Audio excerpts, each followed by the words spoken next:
It's Music City Sirens. It's been a very, very long while since I've done a Thunderbolt Siren tour. The last one I did was around Christmas of 2019. Alright, so now for the fun part. The actual siren itself. Ever since then, a lot has changed between these two, including the addition of getting a blower between them. So I'm going to go ahead and give a tour of all the stuff today. So here we go. We're going to start off with the Thunderbolt itself. So here's the Thunderbolt. This is a 1954 Federal Enterprises Thunderbolt. This came from Chattanooga, Tennessee.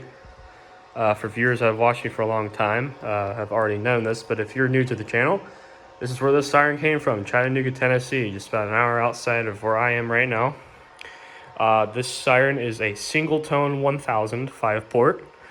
It is T-599. What that means is the 599th Thunderbolt made in production. It says that here on the serial tag, the little, there you go, T-591,000, 10 horsepower, 220 volts, 60 hertz in 3-phase. This head is now converted to single phase instead of 3-phase. I do have the 3-phase rotator motor, and that is right under there. But as for the chopper motor, all chopper motors and Thunderbolts are all single phase, never came in 3-phase. So this head was recently refurbished and looks tons better now than it did before. It now has period correct civil defense decals and Thunderbolt decals, which it had before.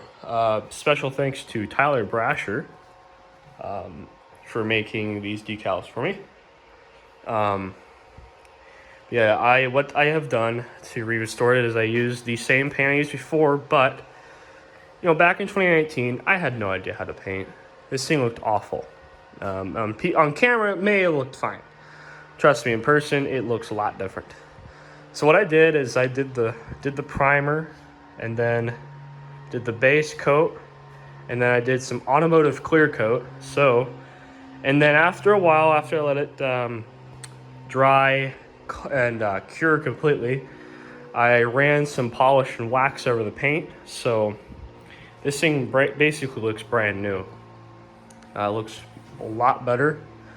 And for people that have been asking, where did this crack come from? A lot of people have said it's come from rust. That is indeed not true. This crack came from how loud this thing is.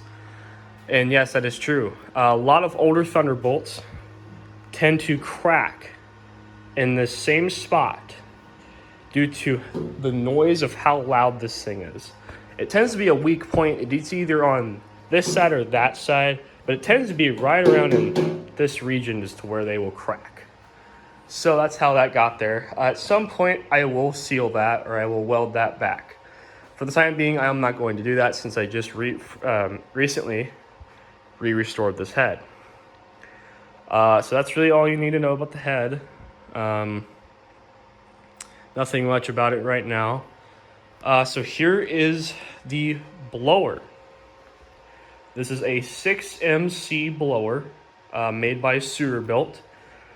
This is a rare variant of the 6M for the Thunderbolt. This is a 4-belt pulley variant.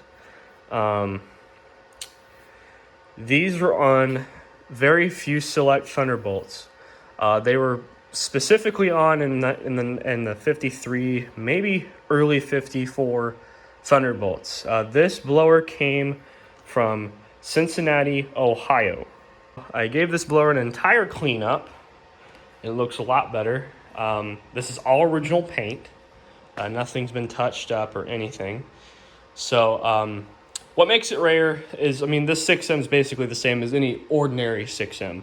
The only difference is this is a 4-belt pulley, which again are very rare to find, versus a 3-belt, which is your common one. Now, between those, there are some differences between this 6M and the slightly newer 6MCs. I think it has to do somewhere around here. Is definitely a visual difference. But beside that, there's not much more information on this blower, and then It's never been rebuilt, and it works and looks perfect. I've checked out the bearings, I've checked out in here, I've checked out in the gear casing. Everything looks brand new, and nothing needs to be rebuilt. And to power this blower is a Predator 6.5, almost 7 horsepower gasoline engine. Now, for a lot of people are saying, oh, this is a Thunderbolt 2000. No, this originally came with a 3-phase motor. However, that 3-phase motor would be a paperweight, so I just decided not to have the motor. Instead, I did keep the tag from it, but I decided to get this engine to power the blower, which powers it perfectly. And with it, I have a clutch on here with a temporary spacer, which I do need to address to put a proper spacer on, because I know people will complain about this spacer being plastic. Yes, I do understand the concern, and it's just temporary. That will go away very, very soon. But anyways, that is the engine to power the blower. Again, the blower spins perfectly. The blower is in very good shape for how old it is. So now I will go on to the RCMs. Here are the RCM boxes. This right here is the actual RCM. And then here is a FC. So we'll go to this first. So here is T599's original RCM cabinet. So we'll go ahead and take a look in here. Here it is. It says up here T599. I did not write that up there. That came from the factory just like that. Here are the schematics. TC4 Thunderbolt control, number 4 or version 4. Correct me if I'm wrong on that, but I think TC does mean Thunderbolt control. But if it doesn't, correct me on that in the comments. But and then 4 I would assume would mean version 4. So there's the schematics, and here's the union-made sticker they would usually put in these cabinets. So the paint inside this cabinet is indeed the original lead-based. If you're wondering, no, it's not a danger to me as long as there's no chipping on this or dust coming off it, which there's not. I have completely compounded, polished, waxed this paint to protect it for a very long time.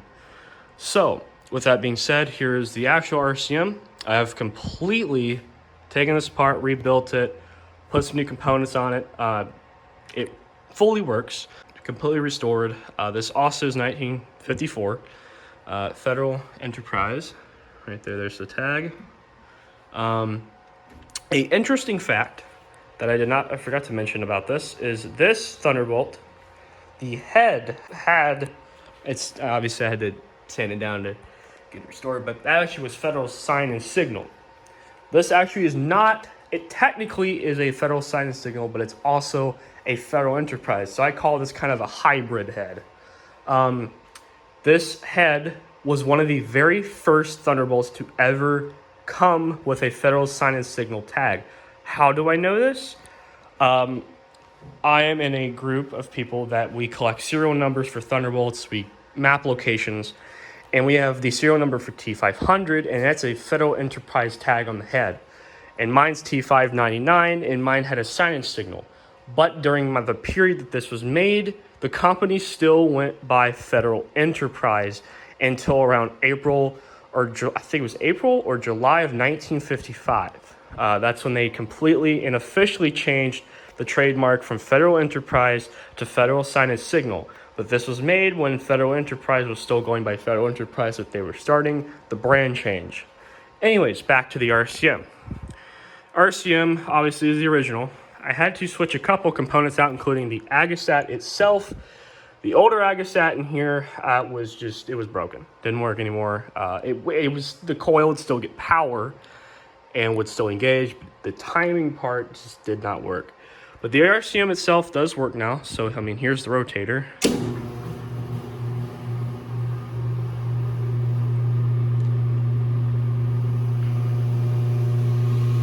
Rotates 360.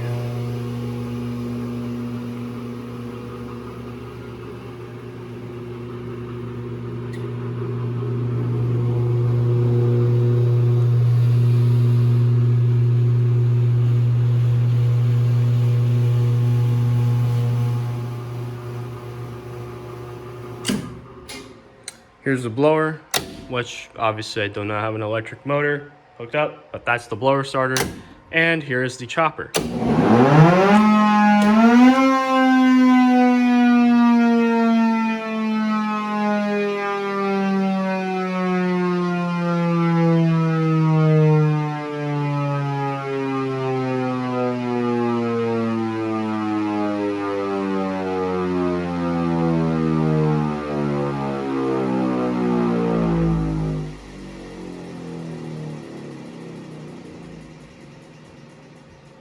So as you can see, the RCM is fully functional.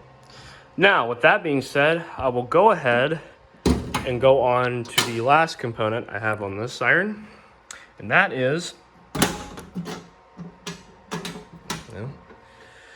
the FC. Now, the cabinet that is enclosing this FC was originally a Thunderbolt RCM. However, where did this come from? Judging by, if you're a Thunderbolt weeb and you know how all the paint schemes for these RCMs worked out, this is hammer tone gray. Hammer tone gray RCMs were only on the jail bars. This belonged to the famous T73 that belongs to number T73 YouTube channel. That is the ex-Knoxville Thunderbolt, or known as the oldest living Thunderbolt in current existence right now. So this is where this cabinet came from. It went to this siren. Gave me the cabinet for free, considering they did not need it and I needed it. So at first, this cabinet housed a AR timer, a weather radio. Why? Don't know.